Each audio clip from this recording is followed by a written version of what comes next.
বাবা, তোমার সাথে আমার কথা আছে। কি রে মা, তোর এইরকম লাগতেছে কেন? কি হয়েছে তোর?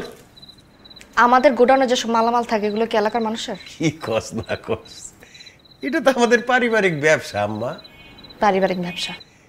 আমাদের এলাকায় গত 2 বছরে রাস্তার কোনো কাজ হয় নাই, কিন্তু প্রত্যেকবার বিল পাস করা হয়েছে, টাকাও নাকি দেওয়া হয়েছে।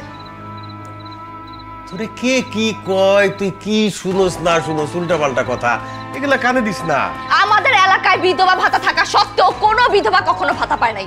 বয়স্কর অফিস পর্যন্ত যাওয়ার পরও বয়স্ক ভাতা পায় না। এমনকি কমিশনার সার্টিফিকেট নেওয়ার জন্য কি টাকা দিতে হয় বাবা? মারে তুই অনেক টায়ার্ড, যা রেস্ট নে, সকালবেলা কথা কব না। আমার রেস্টের দরকার নেই বাবা। আমি না তোমাকে নিয়ে গর্ব করতাম, আমি মাথা উঁচু করে বলতাম যে কমিশনার আমার বাবা। তোমার মতো সৎ মানুষ এই এলাকার একটাও নাই, কিন্তু তুমি মানুষকে ঠকাইছো, মানুষের বিশ্বাস নষ্ট করছো। তোমারে না আমি কোনোদিন ক্ষমা করব না বাবা।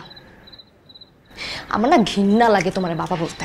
আর একটা কথা কি জানো, মিজান এই এলাকার কমিশন হওয়ার যোগ্য, আর তুমি কমিশন হওয়ার অযোগ্য বাবা। অযোগ্য কমিশনার তুমি।